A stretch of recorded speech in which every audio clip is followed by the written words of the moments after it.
Hello everyone, welcome to Life in All Its Beauty. This is a channel where I do a lot of tutorials on machine knitting, and I'll also be doing some tutorials on crocheting and talking about my markets that I work at as well. Today I'm doing a tutorial on how to do a turban style headband, and this headband is really easy to make. It's very beginner friendly, and you don't really need anything fancy to make it aside from what comes in, like for example the Sentro kit that you order from Amazon or wherever you got your Sentro from. It comes in the box. So I will be using this Lion brand respun yarn in the color silver. I will not be using all of it. I just have the whole ball here. I will also be using a needle, and this comes in the box, some scissors, you'll need to provide those, and a crochet hook, and this also comes in the box as well. These are my own. These were not the ones that came in the box, but if you just opened up your Sentro for the first time, those will be in the box for you. You'll also need some waste yarn. For this, I'm just using a yarn that's low quality. It's kind of rough and scratchy. Not something that I would necessarily want to make a project out of, but definitely works for this waste yarn. And with the waste yarn, you can actually save it and reuse it for future projects as well. Finally, you will need a 40-pin Sentro knitting machine. You'll have to excuse my kitty. She loves attention. This is the size that I find works best for this particular headband style. However, you can also use the 40 or the 48 pin. I think it's just a little bit too wide. Or you can use a 22 pin, and that one definitely makes a smaller sized headband. And I find it's a little bit more finicky to work with, but you could definitely still do it. All right, let's get into the tutorial. To start our project, we're going to want to make sure that the Sentro is in the tube setting. So this is panel, and you'll know that it's in panel if you're cranking and it won't let you go anymore. You can see I'm pushing on this, it just stops. We want it to be in tube mode, and this will let us just keep cranking continually. Then you're going to want to make sure that you can see the black hook. If you're using a different type of machine, or like an Addy or any other type, it'll be the uniquely colored hook that is your beginning hook. So right here, and then you're going to take your waste yarn. This can be any color as long as the yarn type works in your machine. It's fine. We're going to be removing this from the project at the end. This is just so that we can cast on, cast off, and keep it neat for this particular project type. So to start, we are going to leave a decent tail, and we are going to take the yarn, leave the tail inside, and we are going to go in front of this black hook, like so. And then we are going to go behind the next hook, and then in front of, and we are going to continue this all the way around. So behind, in front, behind, in front, behind, in front, all the way around. And this is something that definitely gets easier as you do it more. So it feels awkward at first, at least it did for me. And you'll know you get to the end when you can see your uniquely colored hook again. So in this case, the black hook. You'll also know that you did it right, or at least have a pretty good chance of getting it right, if the next one in the pattern would be to go in front of this black hook again.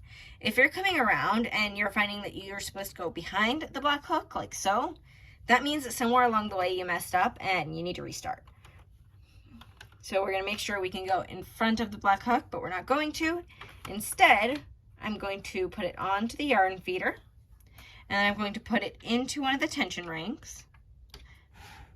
And now I'm ready to start doing my waste yarn. I'm going to do between 5 to 15 rows.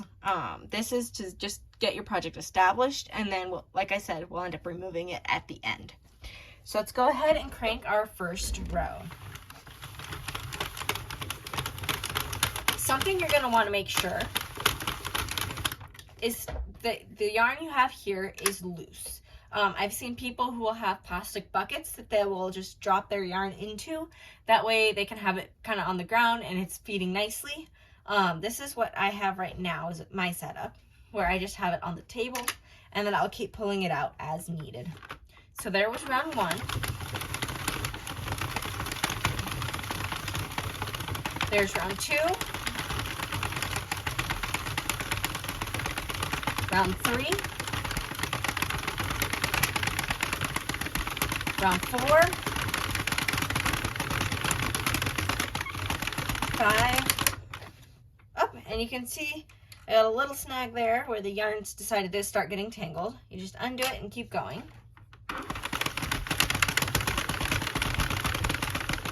I lost track, can't remember if that's 5 or if that's 6. Doesn't really matter. Like I said, we'll be removing this at the end. So I'll do about 2 or 3 more rows, and then we'll move on to the main color that we'll be using for this project.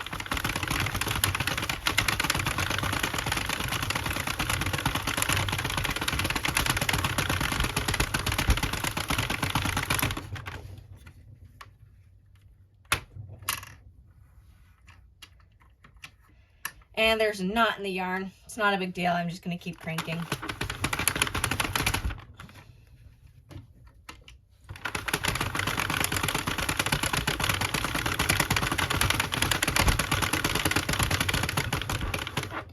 All right.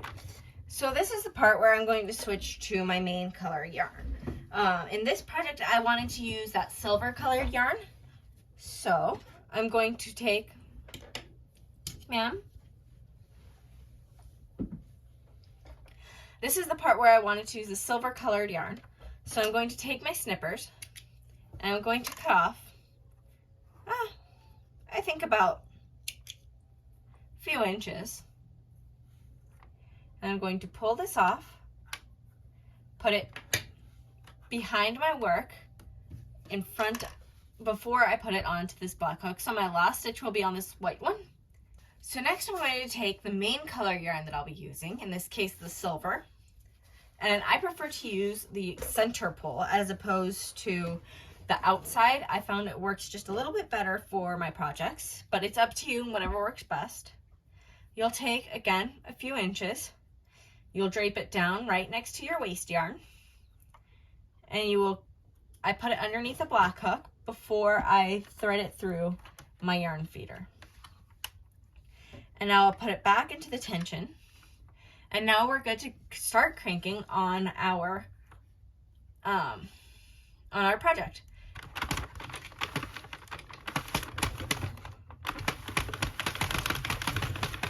You'll want to hold this part tight for a few stitches while it gets established.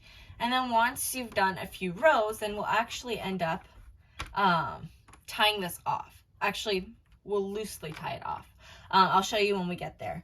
This would be the same method that you would use to change colors. If, for example, you wanted to make stripes in your project, you would just, like I said, put the tail of the color you don't want to use anymore behind, and then you'll get the new color, and then you'll begin using that new color. In that case, you'd make sure you tie it off really well. In this case, we'll loosely tie it so there's nothing wonky going on, but we want to be sure that we can untie it when we get to the end of the project. So now I'm going to crank up my rows. I'm going to do 80 rows, I think, for this project. If you have a stitch counter, it can be very helpful. I don't have my stitch counter easily available, so I am just going to be winging it and counting as I go.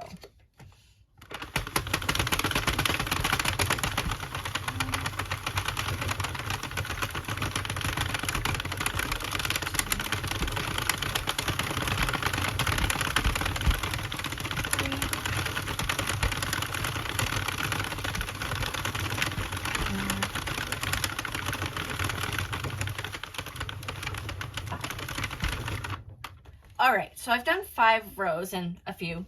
So now I'm going to loosely tie this so that it doesn't accidentally start coming undone while I'm still cranking. So I'm just going to do a single knot. It will be able to come undone very easily if I want it to, but it won't come, or should not come undone before that. All right, so now I'm going to continue and do the remaining 75 rows.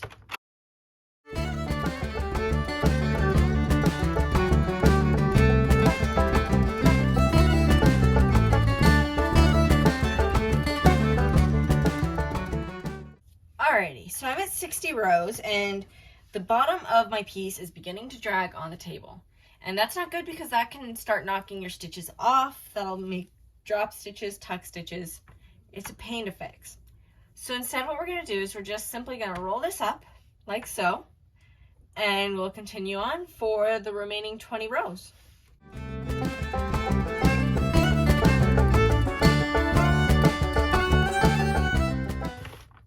Alright, so now I've reached my 80 rows, or about there. One of the nice things about this particular pattern is if you're off by a few rows, it's not that big a deal. So we're going to change back to our waist yarn now. So at this point, I am going to leave, again, a few inches. I'm going to put that on the inside. And I'm going to take my waist yarn. Then we're going to take, again, a few inches. And we're going to put it on the inside next to where I just left off. So we're not skipping any hooks. It's right next to where we left off. Back through the feeder, back through the tension, and then I'll hold on to it as I crank a few stitches. All right, and off to the races. Again, we'll do about between 5 to 15 rows, depending on what you like, what you're comfortable with. My kitty found the ball of yarn. Oh no. Ma'am. Ma'am. What happened to your yarn? All right.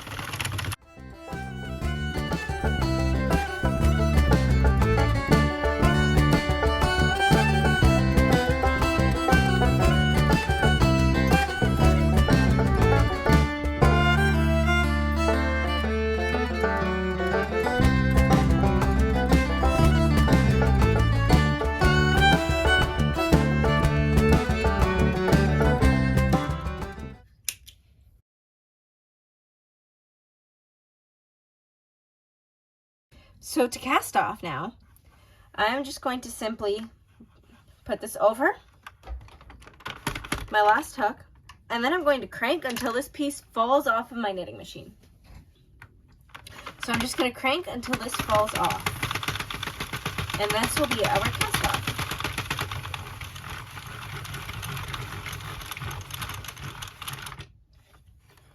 There we go. So I can move the machine out of the way. And this is what we are left with. Alrighty, so now that we've taken it off of the knitting machine, we are ready to get this sewed up into the turban style headband. So first thing I'm going to do, I'm going to give it a few stretches, even it out, make it look nice, a little bit more even. Alright. And so now what we're going to do is we're actually going to sew this together flat.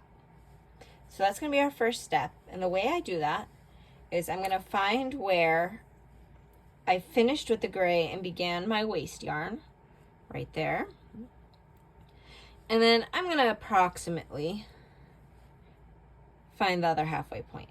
Now you can find exactly the halfway point. It just takes too long and I'm not really concerned about it. And this part, we're going to be finding these gray loops on top. We will be working with these. And you can tell that these are the ones we want because there will be the white line below them. And we only want to be working with this top row. So we're going to start off. I'm going to grab this right here, about halfway, and I'm going to grab the other side. And then I'm going to pull this through, like so. And then I'll go to the other side. I'm going to grab my next stitch, pull it through, and then back to the other side. Next stitch, pull it through. Now it doesn't really matter which direction you're going into the stitch, whether you're going from the top down, like so, or whether you're going from the bottom up, like so. Doesn't really matter, it's not going to make a difference, whichever is most comfortable for you. And I will sometimes even flip between it in the middle of the project, so it's not going to make any difference. We want to make sure we're grabbing every single stitch here, because otherwise if we miss one, then we will have an entire run down the side of this headband, which we want to avoid because it just doesn't look good and it's not going to be as warm as we want this headband to be. You can intentionally do it for a design choice, that's up to you, but that's not what we're doing with this project, so I will not be doing that today.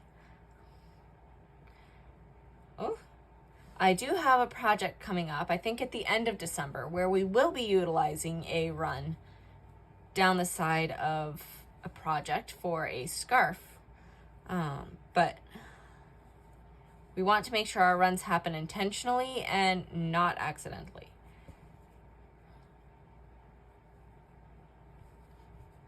So you can see I'm still alternating between the left side and the right side, and this creates a nice clean seam down there at the end of the project. And I should have specified, I am currently working on the bottom side. You can start either side, doesn't really matter, but this is where we began.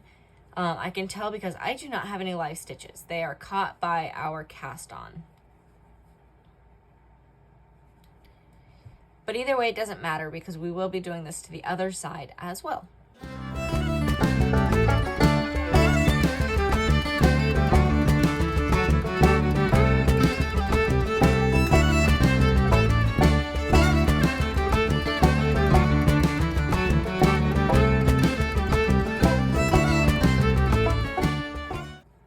All right, as we get to the end here, it's going to be a little bit harder, a little bit trickier, and we really want to make sure we're getting every single stitch because this is oftentimes where you will miss one and it will cause problems. There's a way to fix it, especially at the end. It's easier to fix. However, it's not fun. All right, so making sure I get every single last stitch. And I think this is one more, this last one here. All right, so I've gotten them all. Now I'm going to grab my end and I'm just going to pull that through my last stitch, and that will tighten it off. Now there are ways we can make this more secure by adding extra knots. I'm not going to do that right now, and I'll show you why when we're sewing this to create the headband. This next step, because we are at the bottom, we're going to pull out this waste yarn, but it's caught right now because of our cast on. So we need to go through and undo it. So I'm just going to pull a little bit so that I can really find which one is my waste yarn. And I'm going to start pulling it out of the bottom. Pulling the cast on line out.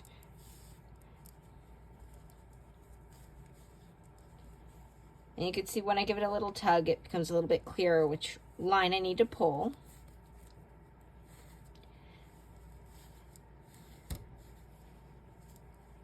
And I'm getting to the end here. Right here's where it ends. All right. And now all of these are live stitches, so I can just pull and it comes right on out.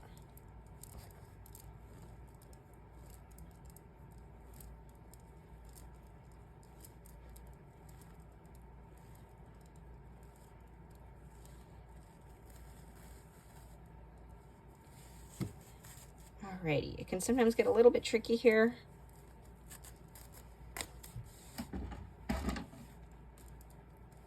There we go. Got it all pulled out. And now we're going to make sure we didn't miss anything. It's very important to do because this is the part where it's easiest to fix. So I'm just going to give it a few tugs. I don't see any runs. Now always make sure, double check here, give it a few extra good pulls. So it looks like we're all set there. So now we're going to do the other side.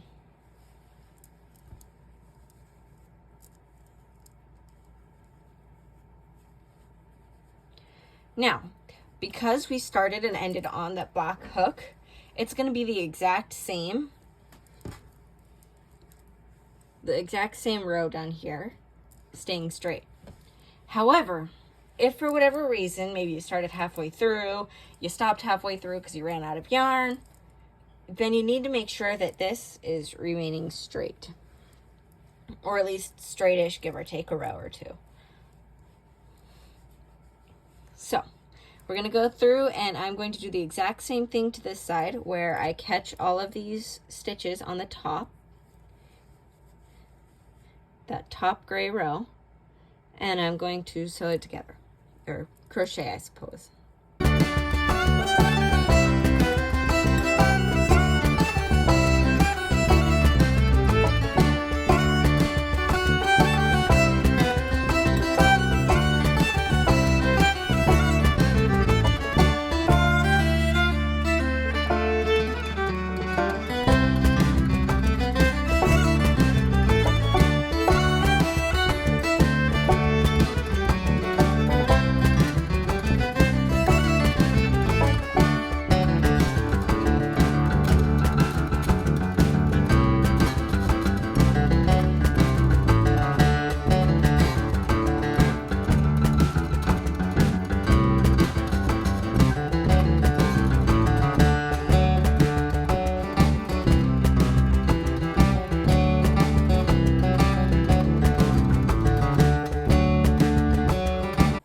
We are done with this second part, and so again, we are going to pull out this side, and this is the top, so it's got the loose stitches, the live stitches.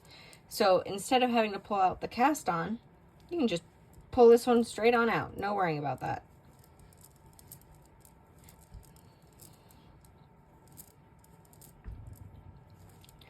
I like to reuse this waste yarn, so when I'm done here, I will actually be just rolling these up into little balls, and I will be reusing them until they've outlived their usefulness.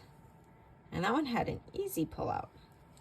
So now we will stretch this, make sure that we don't have any missed stitches.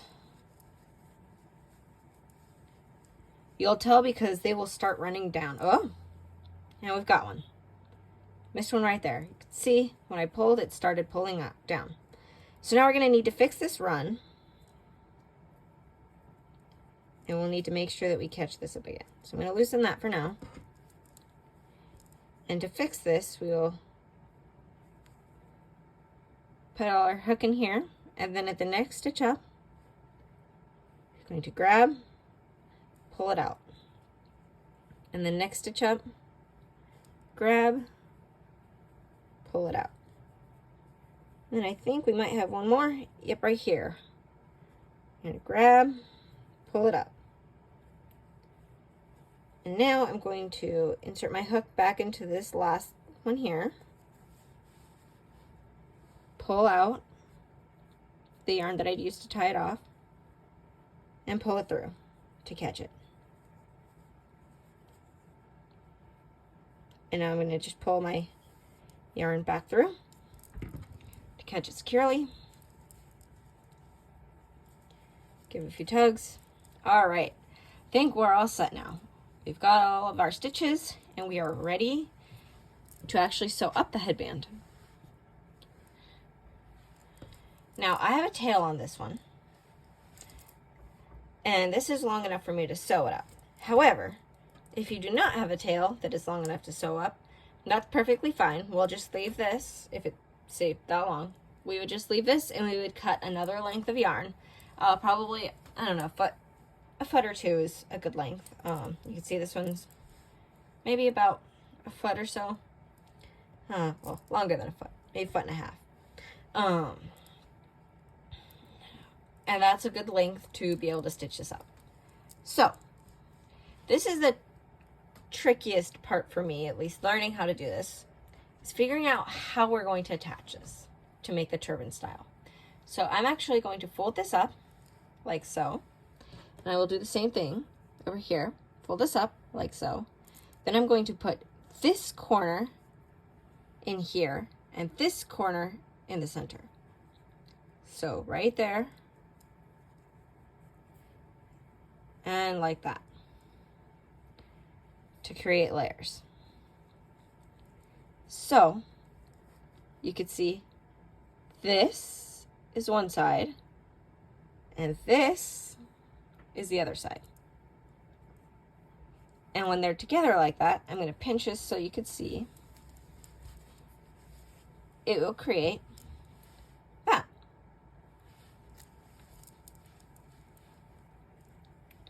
So let's go ahead and sew this together. I'm going to make sure that this is pulled out. And this is ready to sew. So grab the needle.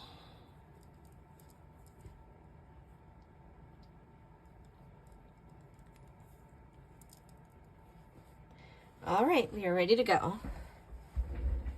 So, I'm going to start at the very end. Catch that. I'm going to catch this right here. Then I'm going to make sure that I catch the end right here. And then I then go back over here. All right. And pull that through. And then I'll just keep going all the way down.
So you can see here again, making sure that I'm catching all 4 layers on my needle.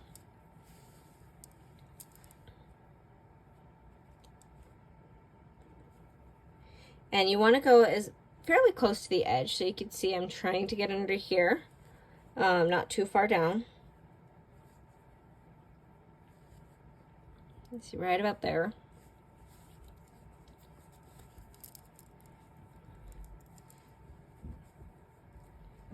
Give that a tug, make sure it's secure.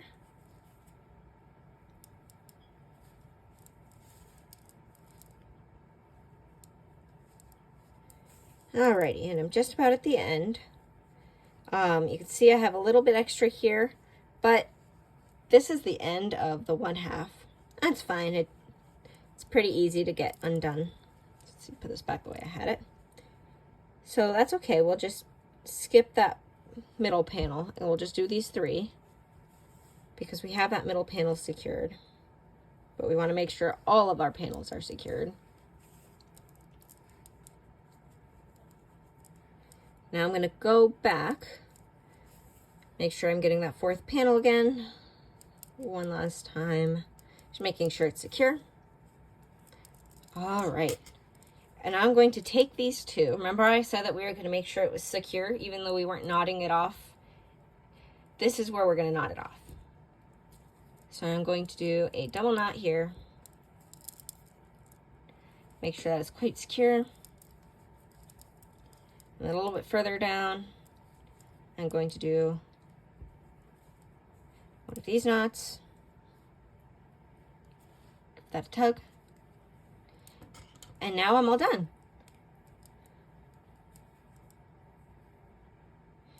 So I'm going to put these both back on my needle above the knot. There's the knot. And we're going to hide the ends. So I'm actually going to begin by snipping that longer piece so that it's the same length. And then we're going to go between the double layer. So I'm going to pull it apart there, slip it in, ooh, so that I cannot see my needle. And I'm going to go down Right there should be fine.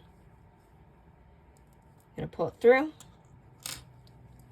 And then I'm going to give it a good tug.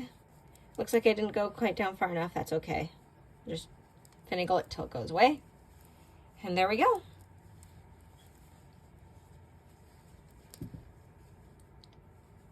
The headband is now complete.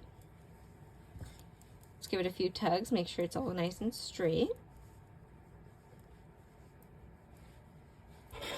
And there you go.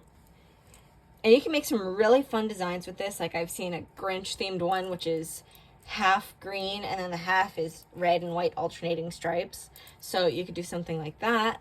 If you're gonna do, for that one, I would say if you're doing an 80 row headband, which is, you know, medium adult size head, then you're gonna end up doing probably 40 rows in the green, and you're gonna do 3 stripes of red, 2 stripes of white, with 8 rows each, and that would equal up to the other 40 rows.